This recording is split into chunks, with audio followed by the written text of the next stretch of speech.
മുമ്പൊക്കെ ഈ ലഹരി ഉപയോഗം എന്നത് ആണുങ്ങളുടെ കുത്തകയാണ്. അതായത് സ്മോക്ക് ചെയ്യുക അല്ലെങ്കിൽ ഡ്രിങ്ക്സ് അടിക്കുക എന്നൊക്കെ പറഞ്ഞു കഴിഞ്ഞാൽ ആണുങ്ങളുടെ കുത്തകയായിട്ടാണ് കണക്കാക്കിയിരുന്നത്.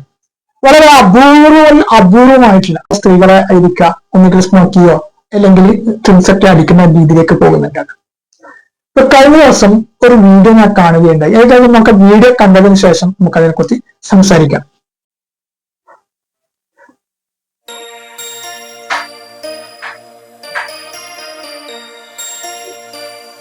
കണ്ട വീഡിയോ ഉണ്ടോ? ഇത് ആ വീഡിയോയുടെ കമന്റ് ബോക്സിൽ കണ്ടത് ബാംഗ്ലൂർ വെച്ചിട്ടാണ് നടക്കുന്നത്. കാണാൻ ഫർദൊക്കെ ഇട്ട് വളരെ നല്ല അച്ചടക്കമുള്ള പെൺകുട്ടികളാണ്. പക്ഷെ ഇവര് ചെയ്യുന്ന കാട്ടിക്കൂട്ടുന്ന കാര്യമാണ് ആ വീഡിയോയിൽ നമുക്ക് കണ്ടത്. ഇതൊന്നും ഒരു ചെറിയൊരിതാണ്. ഇതിനകത്തും വലിയ ഗൗരവമായിട്ടുള്ള ലഹരി ഉപയോഗമാണ് സ്ത്രീകൾ കൂടുതലും കണ്ടുവരുന്നത് എന്നാണ് പറഞ്ഞു വരുന്നത്. ഏതാനും ദിവസങ്ങൾക്ക് മുമ്പ് ഒരു യൂട്യൂബ് ചാനലിൽ ഒരു സർവേ എടുക്കുകയുണ്ടായി. അതായത് കോളേജിൽ പഠിക്കുന്ന പെൺകുട്ടികളോട് നിങ്ങൾ മദ്യപിക്കാറുണ്ടോ എന്ന് ചോദിച്ചപ്പോൾ അതായത് ആ വീഡിയോയിൽ 10 കുട്ടികളോട് ചോദിച്ചിട്ടുണ്ടെങ്കിൽ 9 കുട്ടികളും പറഞ്ഞത് നമ്മൾ മദ്യപിക്കാറുണ്ടെന്ന്. അത് 20ഉം 22ഉം വയസ്സുള്ള പെൺകുട്ടികളാണ്, കോളേജിൽ പഠിക്കുന്ന പെൺകുട്ടികൾ. അപ്പൊ അതിന്റെ ഏത് ബ്രാൻഡാണ് നല്ലത് എന്നൊക്കെ ചോദിക്കുമ്പോൾ അതൊക്കെ ഇന്ന ബ്രാൻഡാണ്, ഇന്നതാണ്, അപ്പോഴാണ്. അപ്പൊ ഞാൻ നേരത്തെ പരാമർശിച്ചതുപോലെ മുമ്പൊക്കെ പുരുഷന്മാർക്കാണ് ഇതൊക്കെ കുത്തികയായിട്ട് മാറിയിരുന്നത്. പക്ഷെ ഇന്ന് ഇതുപോലെയുള്ള ലഹരി ഉപയോഗത്തിലേക്ക് സ്ത്രീകളും എത്തിപ്പെടുന്നു എന്നതാണ്. അത് പ്രത്യേകിച്ചിട്ട് ഈ കോളേജിൽ പഠിക്കുന്ന കുട്ടികൾക്കിടയിലാണ് ഇത്തരം കാര്യങ്ങളൊക്കെ കൂടുതൽ വരുന്നത്. അപ്പൊ ഇത്തരം ഉപയോഗങ്ങളിൽ സ്ത്രീ പുരുഷൻ എന്നുള്ള ഒരു ഇതൊന്നും ഇപ്പോഴില്ല. അത് പുരുഷനായാലും സ്ത്രീയൊക്കെ ആയാലും ഇതൊക്കെ ഒരു സാധാരണമായി കണ്ടുവരുന്ന പ്രതിഭാസത്തിലേക്ക് മാറി എന്നതാണ് ഇവിടെ ചുരുക്കം. ഇവിടെ ലഹരി എന്നത് കൂടുതലും നമ്മൾ പഠിക്കുന്നത് കൂട്ടുകെട്ടിൽ നിന്നാണ്. അപ്പൊ നമ്മൾക്കൊരു 5ഓ 6ഓ കൂട്ടുകാരെന്ന് വിചാരിച്ചു, അല്ലെങ്കിൽ നമ്മൾ റൂമിൽ താമസിക്കുന്നെന്ന് വിചാരിച്ചു. അപ്പൊ ഇതില് ഒരാൾക്ക് മാത്രം ഇതുപോലെയുള്ള ലഹരി ഉപയോഗം ഉണ്ടായാൽ മതി. ബാക്കി വരുന്ന 5 പേരെയും ഈ വ്യക്തി അദ്ദേഹത്തിന്റെ മാർഗത്തിലേക്ക് കൊണ്ടുവരാൻ ശ്രമിക്കും.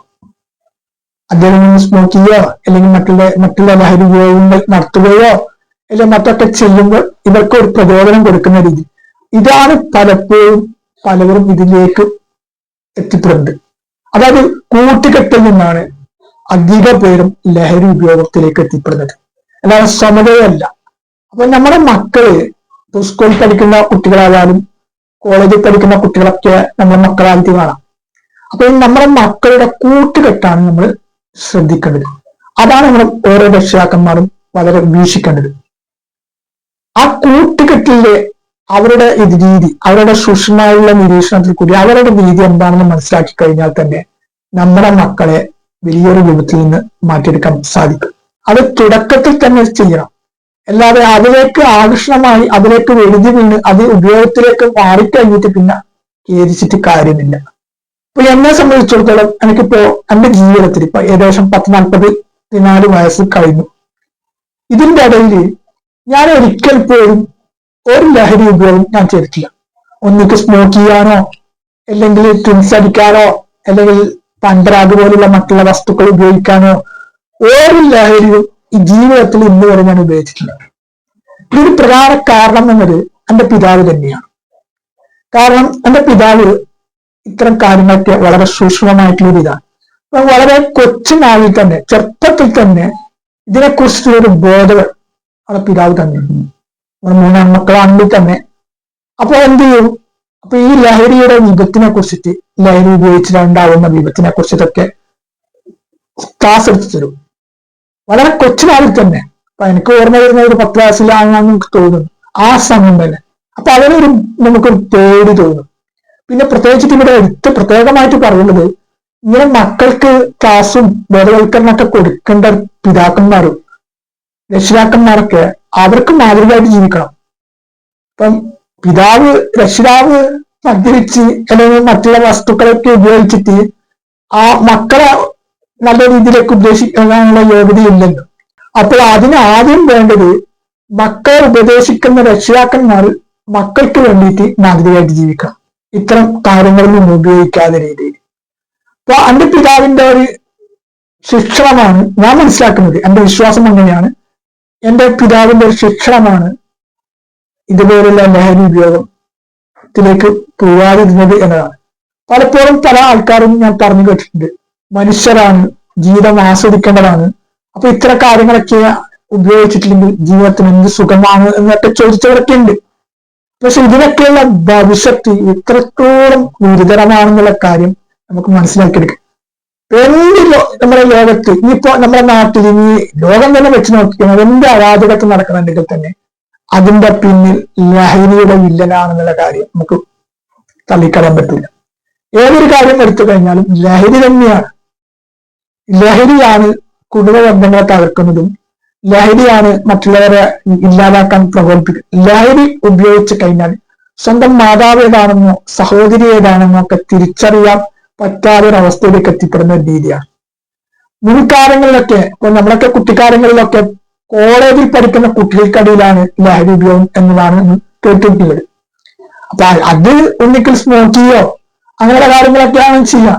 പക്ഷെ ഇന്ന് കാലം മാറി, ഇന്ന് ടെക്നോളജികളുടെ രീതിയിലേക്ക് മാറിയപ്പോ ചെറിയ ക്ലാസ്സിൽ പഠിക്കുന്ന 5ലും 6ലും പഠിക്കുന്ന കുട്ടികൾക്കിടയിൽ പോലും ലഹരി ഉപയോഗം വ്യാപകമായിക്കൊണ്ടിരിക്കുന്നു എന്ന ഞെട്ടിപ്പിക്കുന്ന പഠനങ്ങളാണ് പുറത്തുകൊണ്ടിരിക്കുന്നത്.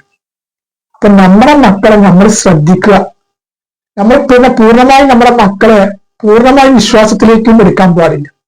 നമ്മുടെ മക്കള് ഇങ്ങനെയുള്ള കാര്യങ്ങളൊന്നും ചെയ്യൂല, അത് മക്കളെ പൂർണ്ണമായും വിശ്വാസം എന്നുള്ള രീതിയിലേക്ക് പോകുമ്പോൾ അത് മൂലമായ വീണ രക്ഷിതാക്കന്മാർ മാറ്റണം. ഇടക്കിടക്കൊക്കെ നമ്മുടെ കുട്ടികളെ കുറിച്ചിട്ട് ഒന്ന് നിരീക്ഷണം നടത്തുക, അല്ലെങ്കിൽ അവരുടെ ബാഗുകളൊക്കെ പരിശോധിക്കുക, അല്ലെങ്കിൽ ഇടക്കിടക്കൊക്കെ വായൊക്കെ ഒന്ന് നടത്തി നോക്കുക. അപ്പോ നമ്മുടെ മക്കൾ ഇതുപോലെയുള്ള രീതിയിലേക്ക് പോകുന്നുണ്ട് നമുക്ക് മനസ്സിലാക്കിയെടുക്കാൻ പറ്റും. പിന്നെ ഇതിന് അടയ്ക്കാവുമ്പോൾ മടിയിൽ വെക്കാൻ പറ്റും, പിന്നെ അത് വലിയ അത് മുളച്ച് കഴിയുമായി കഴിഞ്ഞാൽ പിന്നെ മടിയിൽ വെക്കാൻ പറ്റത്തില്ലല്ലോ. എന്ന് പറഞ്ഞ പോലെ ചെറുപ്പത്തിലെ ഇതിനെ കുറിച്ചിട്ട് കുട്ടികൾക്ക് ബോധവൽക്കരണമോ കുട്ടികളെ നിരീക്ഷണമോ കുട്ടികൾക്ക് ശിക്ഷണമൊക്കെ കൊടുത്ത് വളർത്തിക്കഴിഞ്ഞാൽ മുതിർന്നു കഴിഞ്ഞാൽ മക്കൾ ആ വഴിയിലേക്ക് പോവില്ല. എല്ലാം നേരെ മറിച്ച് ഇതിലേക്ക് ആകർഷണമായി ഉപയോഗിക്കുന്ന രീതിയിലേക്ക് പോയി കഴിഞ്ഞാൽ ഒരിക്കലും തന്നെ ആ കുട്ടികളെ തിരിച്ചെടുക്കാൻ പറ്റത്തില്ല. സ്വന്തം മക്കളുടെ ഇത്തരമുള്ള അവസ്ഥയിൽ മനം കൊണ്ട് വിഷമിച്ച് കഴിയുന്ന എത്രയോ മാതാപിതാക്കൾ, എത്രയോ രക്ഷിതാക്കന്മാർ നമ്മുടെ സമൂഹത്തിലുണ്ട്. ഇതുപോലുള്ള തെറ്റായ വഴിയിൽ ജീവിക്കുന്ന മക്കളുടെ അവസ്ഥയെ ഓർത്തിട്ട്, കാരണം അവരെ നിയന്ത്രിക്കാൻ പറ്റൂല. ഇത്തരം ലഹരി ഉപയോഗത്തിലേക്ക് വൈദ്യമുള്ള മക്കളെ ഒരിക്കലും തന്നെ എത്ര കർശനമായിട്ടുള്ള രക്ഷിതാക്കന്മാർക്കും പിന്നെ അത് നിയന്ത്രിക്കാൻ പറ്റൂല. അതുകൊണ്ടാണ് തുടക്കത്തിൽ തന്നെ അതിനുള്ള ഒരു ശിക്ഷണം, അതിനുള്ള ഒരു ഇത് വേണമെന്ന്. അതാണ് ഞാൻ നേരത്തെ പരാമർശിച്ചത്. ഇടക്കിടക്കൊക്കെ നമ്മുടെ മക്കളുടെ ഇതൊക്കെ നടത്തി നോക്കുക, ബാഗൊക്കെ ഒന്ന് പരിശോധിക്കുക, മക്കൾ കൂട്ടുകൂടുന്ന ആ ഗ്യാങ്ങിനെ കുറിച്ചിട്ടൊക്കെ ഒന്ന് അന്വേഷണം നടത്തുക. പിന്നെ യഥാസമയം സ്കൂളിൽ നിന്ന് വിട്ട് വീട്ടിലേക്ക് വരുന്നുണ്ടോ, അല്ല വീട്ടിൽ നിന്ന് സ്കൂളിലേക്ക് പോകുമ്പോൾ യഥാസമയം സ്കൂളിലേക്ക് എത്തുന്നുണ്ടോ എന്നുള്ളൊക്കെ നിരീക്ഷണം നമ്മൾ തന്നെ നടത്തുക. അല്ലാതെ മറ്റുള്ള രീതിയിലേക്ക് എത്തിപ്പെട്ടിട്ട് പിന്നെ അതിനെക്കുറിച്ചിട്ട് പരിതപിച്ചിട്ട് കാര്യമില്ല. അതുകൊണ്ട് ഈ കാര്യത്തിൽ ഓരോ രക്ഷിതാക്കന്മാരും വളരെ ബോധവാന്മാരാകണം എന്നാണ് ഈ അവസരത്തിൽ ഉണർത്താനുള്ളത്.